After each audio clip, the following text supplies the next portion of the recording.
நீங்க இன்னைக்கு இருக்கக்கூடிய வன்மத்தையும் வெட்டுக்குத்தையும் பக்கெட்டா தலையில ரத்தம் ஊத்திட்டு நிக்கிறதையும் குழந்தைகள் வந்து பார்க்கணுன்ற கட்டாயத்துக்குள்ள அந்த குழந்தைகள் நம்ம தள்ளக்கூடாதுன்ற அதுக்குள்ள அது பழகிடும்.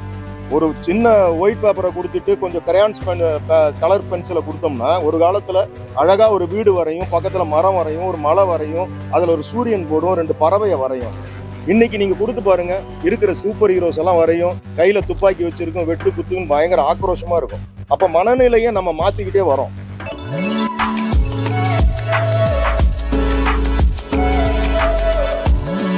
வந்திருக்கிற பத்திரிகை ஊடக இணையதள நண்பர்கள் எல்லாருக்கும் எங்க டீம் சார்பா எல்லாரும் இணைந்து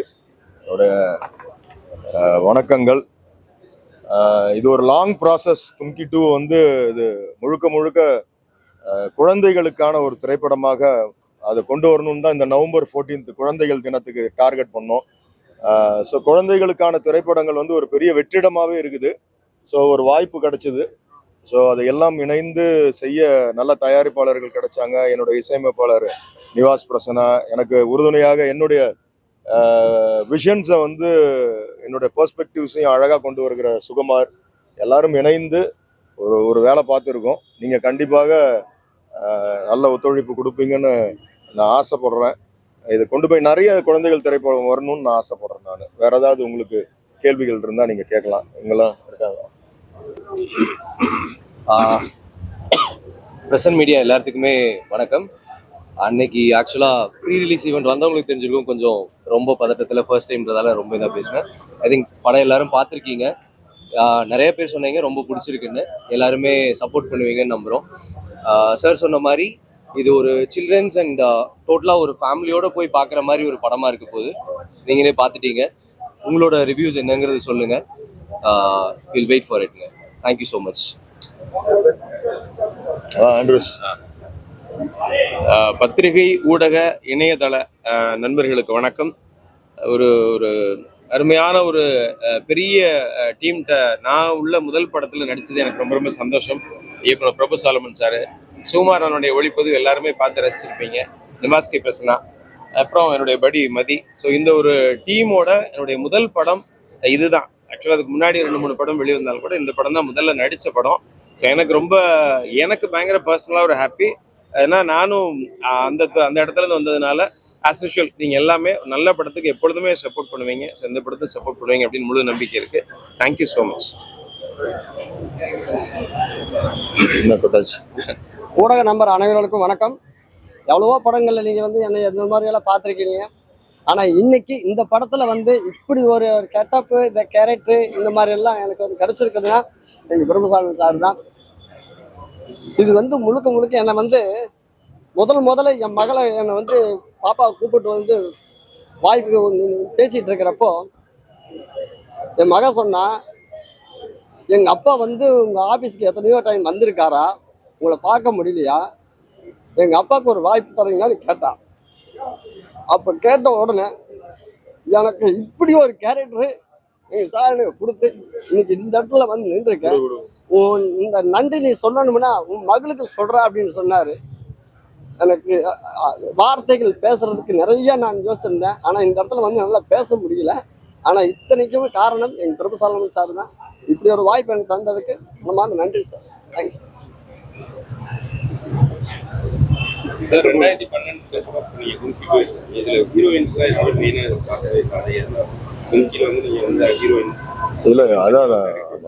கும்கி 1க்கும் 2க்கும் தொடர்பு இல்லை.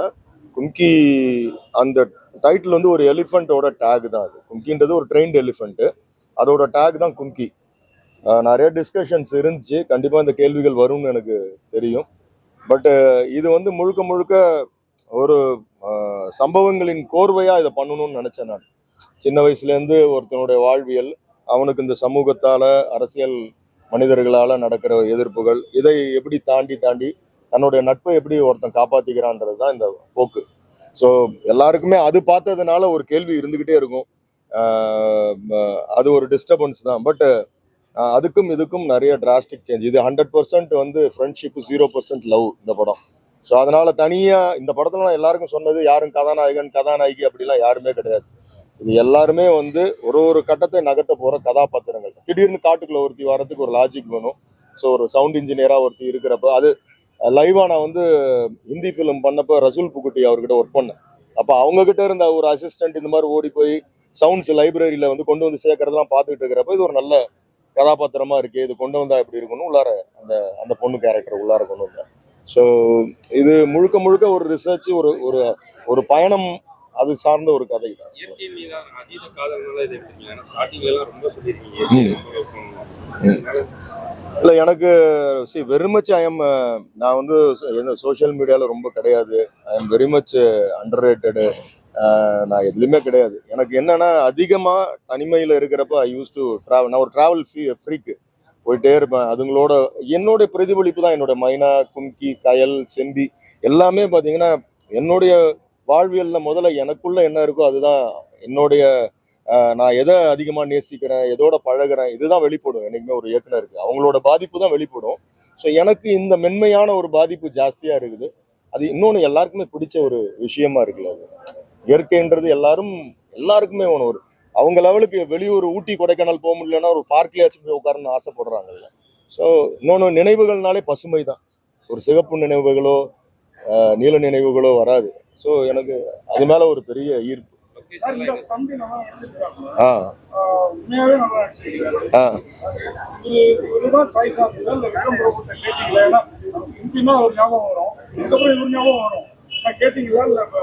இல்லைங்க, அதுதான். அதுக்கும் இதுக்கும் எந்தவித தொடர்பும் இல்லை. கும்கின்றது ஒரு லெகசி, அது முடிஞ்சிருச்சு. ஸோ அங்கே அதில் அந்த கதாபாத்திரங்கள் எல்லாமே நிறைவு பெற்றுருச்சு. ஸோ இதில் வந்து இந்த மாதிரி நான் அந்த யானை கூட அதுக்கான ஒரு உயரம் இதெல்லாம் இருக்குல்ல, அந்த அளவு இருக்கு. அதுதான். ஸோ ஒரு ஆடிஷனில் அவர் அதுக்கு பர்ஃபெக்டாக இருந்தார். ஒரு இன்னசென்ஸ் இருந்துச்சு.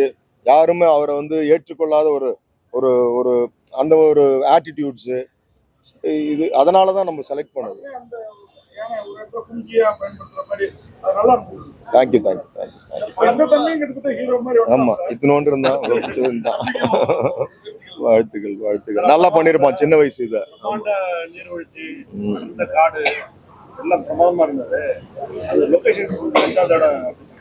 இல்ல, இது ஃபர்ஸ்ட் டைம் வந்து அந்த ஃபால்ஸ் நீங்க டைட்டில்ல பார்த்தது வந்து இதயகனி படத்துல திரு எம்ஜிஆர் அவர்கள் போய் அவர் தான் அதை எக்ஸ்ப்ளோர் பண்ணது, சிவசமுத்திரா ஃபால்ஸ்னு மைசூர்ல. அதுக்கப்புறம் ஆஃப்டர் ஒரு ஒரு 25 or 30 இயர்ஸ் கழிச்சு அந்த சீசன்ல போய் அதை கரெக்டா எடுத்தோம். ஆமாங்க. இல்லைங்க, அதான் அது ப்ராப்பரா நீங்க ப்ரீ ஷூட் பர்மிஷன் வாங்கிட்டீங்கன்னா அந்த பிரச்சனைகள்லாம் வராது. ஸ்கிரிப்டை சப்மிட் பண்ணி இது இப்படி எடுக்க போறோம்னா அவங்க டாக்டர்ஸ் வந்துருவாங்க. ஸோ அதுக்கு நல்ல கோஆபரேஷன் தான். நம்ம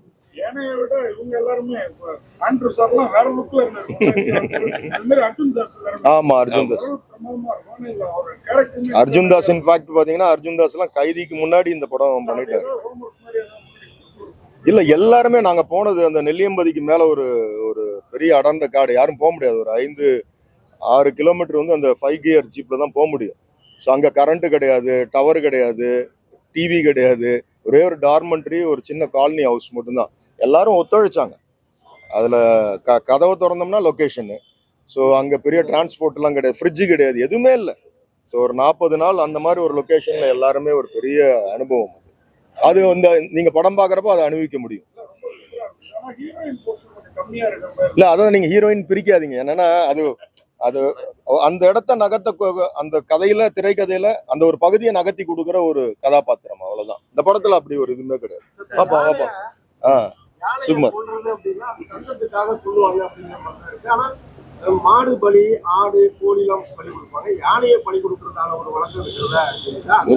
அதாவது நான் நிறைய, எனக்கு வந்து இந்த 12 வருஷத்துல நான் சுத்தாத காடுகள் கிடையாது. இது நிறைய R&D பண்ணியிருக்கேன். இது நம்ம பெயர் சொல்ல முடியாது. இதெல்லாம் சில ஸ்டேட்ஸ்ல நடக்குது.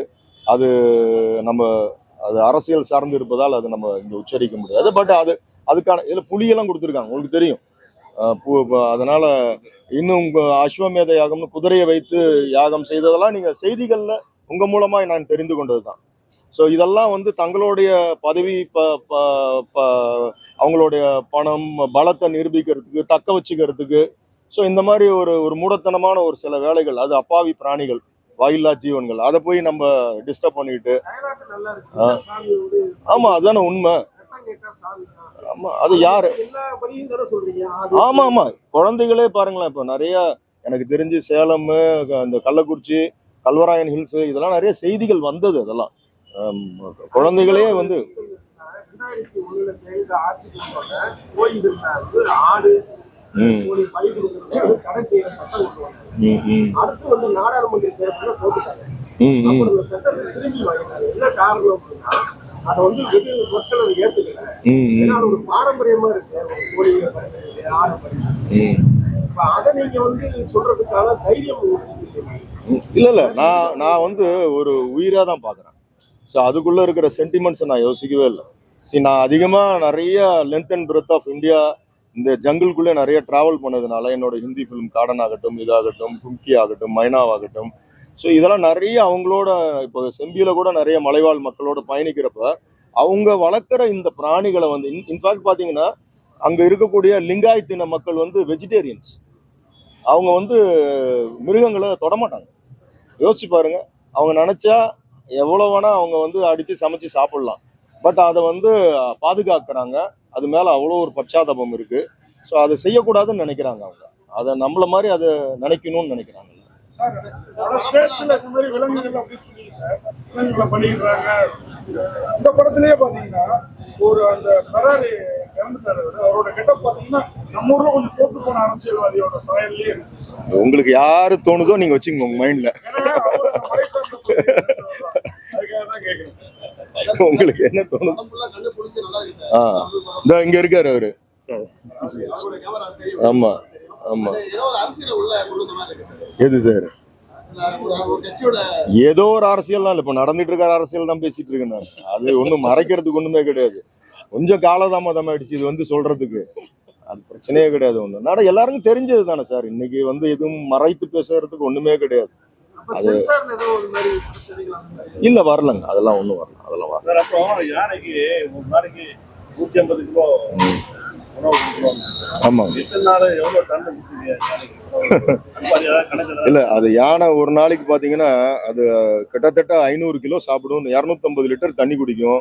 அது யானை கட்டி தீனி போட்ட கதைன்னு வாங்கல்ல, அதுதான் இந்த திரைப்படம். ஏன்னா நாங்க போன இடம் அதை கொண்டு வந்து சேர்க்கறதுக்கே கிட்டத்தட்ட வந்து ஒரு 3 இரவுகள். அதை இது பகல், ஏன்னா நைட் டைம்ல ஜங்கிளை கிராஸ் பண்ண முடியாது. அதை நடத்திய கூட்டி வந்து அந்த இடத்துல சேர்த்தாங்க இந்த யானையை. அவ்வளோ கஷ்டப்பட்டாங்க. ஸோ இப்போ இதை வந்து அதுக்கு மட்டையெல்லாம் அங்கே கிடைக்கல, காடுல கீழேருந்து லாரியில் வரும். வீக்லி ஒன்ஸ் பார்த்தீங்கன்னா அந்த மட்டையை வெட்டி கொண்டு வந்து போட்டு அப்புறம் தீர அங்கேருந்து கொண்டு வருவாங்க. இதெல்லாமே ஒரு எங்களை நாங்கள் பாதுகாத்ததை விட அதற்கு கொடுத்த பாதுகாப்பு தான் ஜாஸ்தி. நாங்கள் அதை நாங்கள் நல்லபடியாக பார்த்துக்கணும், நல்லபடியாக கொண்டு போய் சேர்க்கணுன்றது தான் எங்களோட பெரிய வேலையாக இருந்துச்சு. இல்லை, இதில் ஒன்று பாக்கி பிகினிங்லாம் தாய்லாந்தில் யூஸ் பண்ணேன். அந்த குட்டி எலிஃபெண்ட்டு, அங்கே இருக்கக்கூடிய அந்த க்ரௌட் எலிஃபெண்ட்லாம் தாய்லாந்தில். ஏன் என்ன பிரச்சனை வருது? உங்களுக்கு சினிமாவில் வந்து ஃபினான்ஷியலாக எல்லாருக்குமே வந்து ஒரு தொடர்பு இருந்துக்கிட்டே இருக்கும். ஒரு ஜென்ரல் பப்ளிக்கு ஒரு இஎம்ஐ லெவல் பிரச்சனை இருக்குல்ல, அந்த மாதிரி தான் எனக்கு ஒரு பெரிய இஎம்ஐ பிரச்சனை. அவ்வளோதான். அது ஆமா.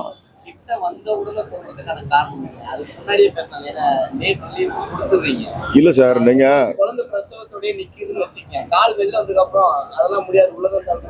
இல்ல எல்லாரோடைய நினைவுகளுக்குள்ளயும் மனசுக்குள்ளயும் போய் நான் யோசிக்க முடியாது. என்னன்னா அவங்களுக்கு ஒரு ஐடியாலஜி இருக்கு. இதை எப்படி பேசிட்டு தான் இருந்தோம் நாங்க. சில விஷயங்கள் வந்து நம்மளை கைமீறி போவோம். அது நம்ம பேசிட்டு தான் இருக்கோம். யாருமே வந்து இன்ஃபேக்ட் நான் யார் கூப்பிட்டாலும் உடனே எடுத்து பேசுற ஆள். அதெல்லாம் கிடையவே கிடையாது. இது உங்களுக்கு தெரியாதது இல்லை. இது வந்து நான் வந்து லிஸ்ட் போட்டிங்கன்னா நான் எங்கேயோ இருப்பேன். நான் இது மாதிரி இது சகஜம். இது கிளியர் ஆயிடுச்சு. ஒன்றும் பிரச்சனை இல்லை. யார் மீதும் எங்களுக்கு எந்த காழ்ப்புணர்ச்சியும் கிடையாது. ஸோ அவங்களோட நியாயம் என்னோட நியாயம் எடுத்து பேசுறோம். அவ்வளோ. நீங்க ஒரு கடவுளை ஃபீல் பண்றது, ஏன்னா கஜமுகன் கணபதினு ஒரு இல்ல நான் தான் அப்பயே சொல்லிட்டேன். நான் அவர்கிட்ட சொன்னேன், நான் சென்டிமெண்டே பாக்குறது இல்ல. அது எதுவா இருந்தாலும் நான் வந்து ஒரு உயிர். அதுதானே நீங்க ஒத்துக்கிறீங்கல்ல? அது உயிர். அது அந்த உயிரை வந்து நம்ம நேசிக்கிறோம். நம்ம அது சின்னதோ பெருசோ. நான் இன்னும் இன்ஃபேக்ட் பாத்தீங்கன்னா நாங்க இதை எடுக்கிறப்ப அதுக்கு மஸ்து அந்த யானைக்கு இப்ப மதம் பிடிச்சிருந்துச்சு. ஒரு இது வைரல் ஆச்சு, ஒரு வீடியோ நீங்க பாத்துருப்பீங்க, ஒரு தூக்கி போடுற வீடியோ. அந்த டைம் ஒன் மோர்னு சொல்றதுக்கு முன்னாடி நான் அது கிட்ட போய் அதை முத்தம் கொடுத்து தடவி பேசி அதுக்கப்புறம் தான் இவரை சொல்லுவேன் போய் திருப்பி போய் புடின்னு. ஸோ அது அந்த அளவுக்கு அது வந்து சப்கான்ஷியஸா அது வந்து நான் யாருன்னு தெரியலனா கூட சில நேரத்துல நம்மளோட எமோஷன்ஸ் இருக்கு பாத்தீங்களா, அதை வந்து ஸ்மெல் பண்ணும், புரிஞ்சுக்கும், நம்மளோட அன்பை வந்து ஏத்துக்குது. அந்த பார்வை தானே நமக்கு. அந்த ஒரு அக்கறை. அனாசி பழத்தை கொண்டு போய் உள்ளார வெடி வச்சு யானை கொடுத்தாங்க, எவ்வளவு பெரிய கொடுமை இதெல்லாம். இதெல்லாம் நினைச்சு பார்க்க முடியும். ஒரு யானை ஒரு 1.5 வருஷத்துக்கு முன்னாடி பெட்ரோல் ஊற்றி அது கொளுத்தி விட்டதெல்லாம் வீடியோ வைரலாகி நீங்க பார்த்துருப்பீங்க. ஸோ நமக்கு ஒண்ணுன்னா போராடுறதுக்கு சட்டம் இருக்கு, ஐபிசி இருக்குது, இபிக்கு ஒன்று இது எல்லாம் கோர்ட் இருக்குது. அவங்களுக்கு ஒரு பிரச்சனைனா யார் பேச போறா? யாராவது நம்மள மாதிரி ஆட்கள் எனக்கு இது ஒரு முத்திரை இருக்கு, என்னமோ நான் வந்து தேவர் ஃபிலிம்ஸ் மாதிரி நான் வெறும் மிருகங்களை வச்சு எடுக்கிறாள் அப்படி கிடையாதுங்க. என்னோட மைனா நீங்களாம் பார்த்துருப்பீங்க. நீங்க குழந்தைகள் ஒரு பெரிய உலகம். அது நான் ஆரம்பத்திலேருந்து என்னோட சங்கத்திலே நான் சொல்லுவேன், சில்ட்ரன்ஸ் ஃபிலிம்ஸ்ன்றது வரணும். குழந்தைகள் உள்ளார வரத்துக்கான படங்களா அது இருக்கணும். முதல்ல நீங்க இன்னைக்கு இருக்கக்கூடிய வன்மத்தையும் வெட்டுக்குத்தையும் பக்கெட்டா தலையில ரத்தம் ஊத்திட்டு நிக்கிறதையும் குழந்தைகள் வந்து பார்க்கணுன்ற கட்டாயத்துக்குள்ள அந்த குழந்தைகள் நம்ம தள்ளக்கூடாதுன்ற அதுக்குள்ள அது பழகிடும். ஒரு சின்ன ஒயிட் பேப்பரை கொடுத்துட்டு கொஞ்சம் கரையான்ஸ் கலர் பென்சிலை கொடுத்தோம்னா ஒரு காலத்துல அழகா ஒரு வீடு வரையும், பக்கத்துல மரம் வரையும், ஒரு மலை வரையும், அதுல ஒரு சூரியன் போடும், 2 பறவையை வரையும். அது இன்னைக்கு நீங்க கொடுத்து பாருங்க, இருக்கிற சூப்பர் ஹீரோஸ் எல்லாம் வரையும், கையில துப்பாக்கி வச்சிருக்கும், வெட்டு குத்துன்னு பயங்கர ஆக்ரோஷமா இருக்கும். அப்ப மனநிலையை நம்ம மாத்திக்கிட்டே வரோம். ஸோ நமக்கு ஒரு ரெஸ்பான்சிபிலிட்டி இருக்கு, நம்ம ஏதாவது ஒன்று பண்ணணும். ஸோ நம்மளால முடிஞ்சது இந்த மாதிரி அப்பப்போ அடுத்தது மேம்போன்னு ஒன்று பண்ணிட்டு இருக்கேன். பார்த்தீங்கன்னா லைவ் லைனை வச்சு பண்றேன். இதெல்லாம் இன்டர்நேஷனல் மூடுக்கான ஒரு ஃபிலிம் ட்ரை பண்றோம் நம்ம, அவ்வளவுதான்.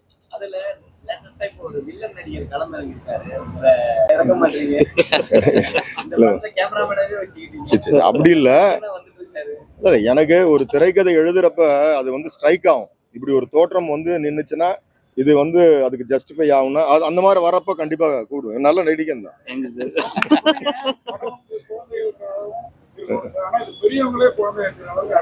Thank you so much sir. Thank you thank you so much.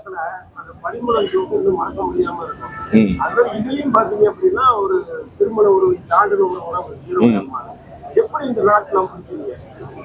இல்லை சார், இது நமக்கு பயணத்துல கிடைக்கிறது சார். அவங்களோட வாழ்வியல்ல நான் பழகும் போது கிடைக்கிறது. மைனாவே வாழ்வியல் தான். அங்க பார்த்த நான் 2 பேர், ஒரு போலீஸ்காரும் ஒருத்தரும் சைதாப்பேட்டை கோர்ட்டுக்கு வந்து ஒரே விலங்குல நடந்து போறாங்க. யோசிச்சு பார்த்தா 2 பேருமே எதிர் முனை, ஒருவர் திருடர், ஒருத்தர் போலீஸ். அப்போ அவர் போறப்ப வந்து திடீர்னு அவன் ஏதோ கூப்பிடுறான், வண்டி கடையில ஒரு டீ வாங்கி கொடுக்குறாரு. இந்த விலங்கு கையை வச்சுட்டு இந்த கையில டீ அவர் கொடுக்குறாரு. இப்போ யோசிச்சு ரிவைண்ட் பண்ணி பாக்குறோம், வர வழியில செங்கல்பட்டுல இருந்து அழைச்சிட்டு வரப்ப அவங்களுக்குள்ள என்ன பேசியிருப்பாங்க, அவங்களுக்கு ஒரு கதைகள் இருந்திருக்கும். இது அப்படியே நம்ம வந்து உடைச்சு பெருசாக்குறது தானே. தொடர்ந்து 3 படங்களா வந்து மலை மேலே வந்துட்டேன் வரேன். அடுத்தது ஃபேன்ஸ்ன்னு ஒன்று வரேன் நான். நீங்க அதை பரபரப்பா ரசிப்பீங்க எல்லாருமே. தரைதளத்தை நான் தாண்டவே இல்லை, தரையில தான் எடுத்துக்கிட்டு இருக்கேன் நான். கண்டிப்பா நீங்க பாப்பீங்க. வாங்க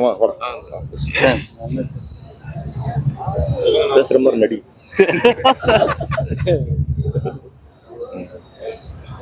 ஏதாவது கேள்வி கேட்டீங்கன்னா சொல்ல முடியும். கேள்வி ஏதாவது கேக்குறீங்களா? என்ன சொல்றது, இல்ல எல்லாரும் வந்து தியேட்டர்ல வந்து பார்த்து என்ஜாய் பண்ற அளவுக்கு இருக்கும்னு நான் நம்புறேன். எல்லாரும் தியேட்டருக்கு வந்து பார்க்கணும்னு வேண்டிக்கிறேன். நன்றி. Thank you so much sir. Thank you.